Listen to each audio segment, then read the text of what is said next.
BJP में CM face को लेकर कवायद तेज है। इस बार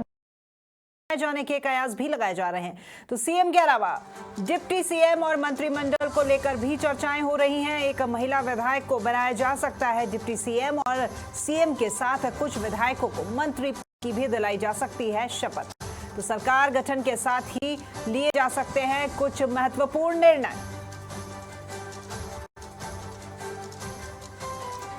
तो अब तक सिर्फ बीजेपी की तरफ से सीएम फेस को लेकर यहां पर जो विचार विमर्श था वो चल रहा था, काफी समय से था और सभी के जहन में एक ही सवाल था कि मरुधरा का मुखिया कौन। और इसके बाद में अब 2 डिप्टी सीएम बनाए जाने के भी कयास जो है वो लगाए जा रहे हैं। ये चर्चा है कि इस बार सीएम के साथ साथ 2 डिप्टी सीएम भी बनाए जा सकते हैं। और इस खबर पर और अधिक जानकारी के लिए जुड़ते हैं हमारे सहयोगी पिंटू सिंह के साथ में। जी पिंटू, जहां एक और सीएम फेस को लेकर हर कोई लंबे समय से इंतजार कर रहा है और उसके साथ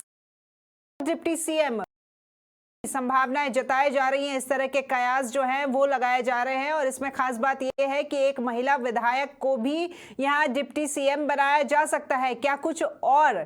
जानकारी आपके पास? देखिए राखी, अब वो घड़ी नजदीक है जब मुख्यमंत्री के नाम की घोषणा होगी बीजेपी की तरफ से, क्योंकि बीजेपी को बहुमत मिला और आज 5 दिन से अधिक का समय हो गया, अभी तक मुख्यमंत्री के नाम की घोषणा नहीं हुई है। विधायक दल की बैठक की कोई तारीख नहीं है। अब शुरुआत हो चुकी है कि पार्टी की ओर से ऑब्जर्वर नियुक्त किए गए और विनोद तावड़े और सरोज पांडे को ऑब्जर्वर बनाया गया है। तो अब मानकर चला जा रहा है कि रविवार को, कल की संभावना कम है, लेकिन अभी तक कह नहीं सकते। कल भी विधायक दल की बैठक बुलाई जा सकती है, लेकिन अधिकतर जो हमारे सूत्रों से ये खबर आई है, हमें जो जानकारी मिली है उसके तहत रविवार को विधायक दल की बैठक बुलाई जाएगी और उस बैठक में पार्टी का नेता चुना जाएगा। लेकिन अब मुख्यमंत्री के साथ साथ जो ये देरी हुई है, पिछले 5 दिन का जो समय लगा है, उसके कारणों की बात रही है। एक मुख्यमंत्री के साथ साथ 2 डिप्टी सीएम के फॉर्मूले पर पार्टी विचार कर रही है। उसमें मान के चला जा रहा है कि अगर किसी एक महिला को डिप्टी सीएम की जिम्मेदारी दी जाएगी, साथ ही अगर कोई जनरल कैटेगरी से या ओबीसी कैटेगरी से किसी को मुख्यमंत्री बनाया जाता है तो फिर एक दलित वर्ग के व्यक्ति को यहाँ पर डिप्टी सीएम की जिम्मेदारी दी जाएगी। या अगर किसी महिला को मुख्यमंत्री बनाया जाता है तो ऐसी स्थिति में फिर किसी दलित और जो मार्शल कौम है, यूं कह सकते हैं कि ओबीसी कौम है, उसमें से किसी को डिप्टी सीएम की जिम्मेदारी दी जाएगी। और मानकर चला जा रहा है कि पिछली बार की बात सीएम की शपथ ली थी तो उस वक्त मंत्रिमंडल को शपथ नहीं दिलाई गई थी। लेकिन अब एक बात और सामने आ रही है कि इस बार मुख्यमंत्री के साथ साथ कुछ विधायकों को मंत्री पद की शपथ दिलाई जाएगी और उन विधायकों में से मंत्री बनेंगे उनको डिप्टी सीएम बनाया जाएगा। तो ये भी बात सामने आ रही है। और क्योंकि अब लोकसभा चुनाव में समय नहीं बचा है कि 3 महीने बाद, 4 महीने बाद लोकसभा चुनाव भी होने हैं, ऐसी स्थिति में जो नई सरकार है बीजेपी की, उसका किस प्रकार का रोड मैप रहेगा, उसको लेकर भी कुछ बड़े डिसीजन लेगी। मानकर चला जा रहा है कि पेट्रोल डीजल जैसे वेट कम करने के सहित कई ऐसे निर्णय हैं जो सरकार के बनते ही, सरकार के गठन के साथ इस बात की खासी चर्चा है कि मुख्यमंत्री के साथ साथ डिप्टी सीएम भी शपथ लेंगे और कुछ मंत्रियों विधायकों को मंत्री पद की शपथ भी दिलाई जाएगी। और तुरंत प्रभाव से पार्टी राजस्थान में कुछ ऐसे बड़े डिसीजन लेगी सरकार, जिससे एक जनता में मैसेज दिया जा सके। तो इन तमाम चीजों को लेकर चर्चा ऐसा लगता है कि जनता को मैसेज देने के साथ साथ पार्टी जो है यहाँ पर आगामी जो चुनाव है उन चुनावों को साधने के लिए ये नया प्रयोग कर रही है कि सीएम के साथ में 2 डिप्टी सीएम भी बना रही है और उसमें से वो भी एक महिला को लेकर आ रही है। क्योंकि जितने भी विधायक हैं इसी चीज की आपाधापी लगी हुई है कि किसको कौन सा पद मिलता है और कौन आगे और कौन कहीं पीछे ना रह जाए। निश्चित तौर पर राखी, क्योंकि अभी सरकार की या बीजेपी की मंशा देखिए, बीजेपी सरकार के जो केंद्र में है, अभी जो नारी नियम लाया गया, महिलाओं को जो राजनीति में 33% आरक्षण की बात की गई है, तो उसकी एक झलक भी यहाँ पर देखने को मिलेगी। डिप्टी सीएम बनाकर एक मैसेज देने की कोशिश की जाएगी। राजस्थान में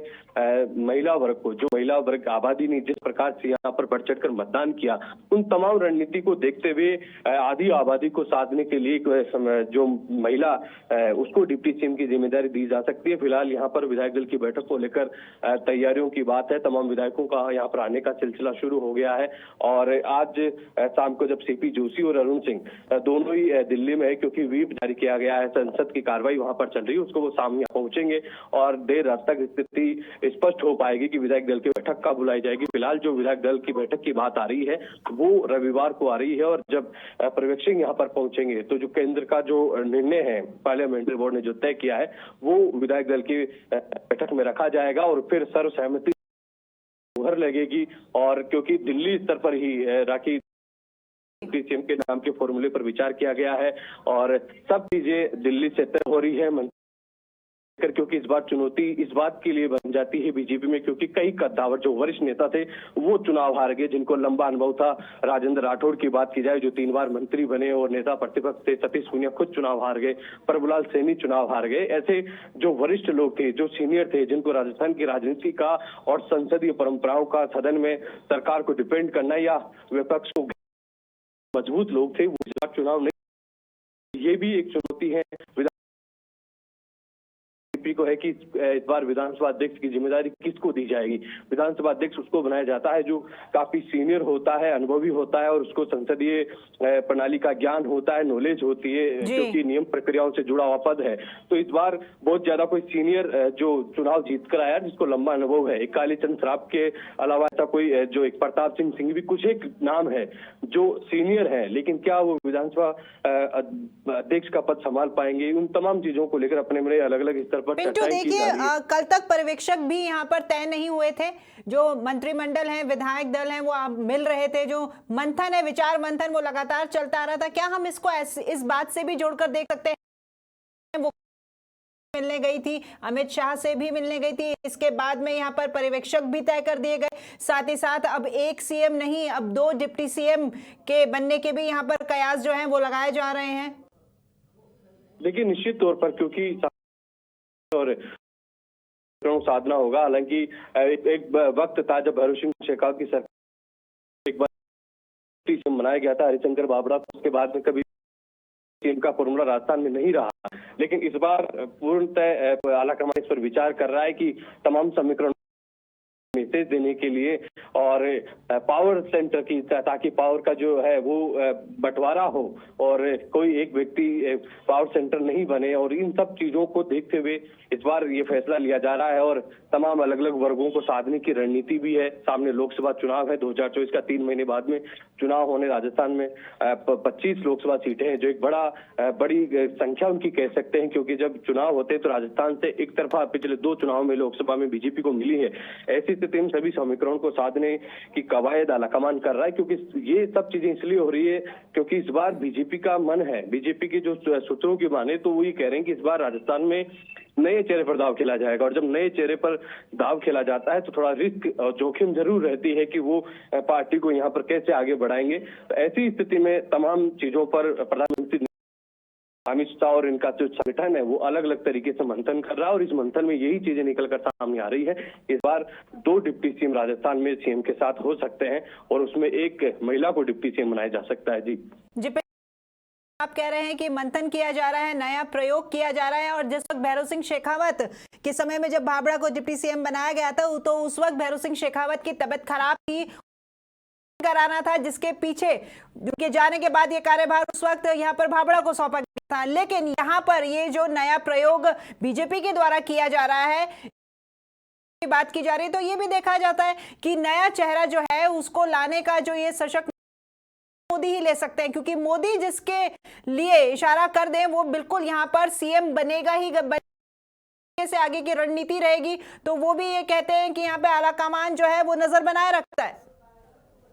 देखिए निश्चित तौर पर क्योंकि प्रधानमंत्री नरेंद्र मोदी के चेहरे पर यहाँ पर राजस्थान में चुनाव हुए हैं और प्रधानमंत्री नरेंद्र मोदी सबसे बड़ा चेहरा है, वो सभी जगह उन्हीं के एक नेतृत्व में चुनाव हुए हैं। इस बार सबसे बड़ी बात ये रही कि जहाँ मुख्यमंत्री शिवराज सिंह चौहान मध्य प्रदेश में मौजूदा मुख्यमंत्री थे, बावजूद उनको चेहरा रिपीट नहीं किया गया, उनको चेहरा घोषित नहीं किया गया, और वहां पर भी इस प्रकार के कई तरीके के कयास लगाए जा रहे हैं कि पार्टी वहां भी एक नए चेहरे पर कमान देने का विचार विमर्श कर रही है। लेकिन जो मैं आपको बताऊं कि पिछली बार कुछ जब हम यहाँ पर तमाम हम बड़े नेताओं से बात करते थे मुख्यमंत्री चेहरे की, तो ये कहते थे कि जहां पर हम विपक्ष में हैं वहां पर हम मुख्यमंत्री का चेहरा घोषित नहीं करते, और जहां पर चेहरा होता है वहां पर मुख्यमंत्री का चेहरा घोषित किया जाता है, चाहे वो हिमाचल की बात की जाए चाहे उत्तराखंड की बात की जाए। लेकिन सबसे बड़ी बात यह रही कि इस बार मध्य प्रदेश में चेहरा घोषित नहीं किया गया, जो 4 बार से लगातार मध्य प्रदेश के मुख्यमंत्री हैं। तो ये रणनीति नरेंद्र मोदी और अमित शाह चलते रहते हैं, और उनके जो तरीके हैं, उनकी जो रणनीति है वो अब तक कामयाब भी होती आई है, क्योंकि मध्य प्रदेश जिस तरीके की एंटी इनकम्बेंसी देखी जा रही थी, इसके बावजूद वहां पर प्रचंड बहुमत मिला, और राजस्थान में चेहरा नहीं होने के बावजूद स्पष्ट बहुमत मिला। लगातार गारंटियों की बीच लड़ाई चल रही थी। एक तरफ अशोक गहलोत जो खांटी अनुभवी नेता थे और अपनी गारंटियां दे रहे थे, और दूसरी तरफ नरेंद्र मोदी की गारंटी, तो उसमें कामयाब हुए। उनके जो नरेंद्र मोदी और अमित शाह के जो प्रयोग है वो अब राजस्थान में आगे उनकी क्या रणनीति है इसका जल्द अब खुलासा होगा, क्योंकि जब विधायक दल की बैठक का जब ऐलान होगा तो सब चीजें स्पष्ट हो जाएगी। जी।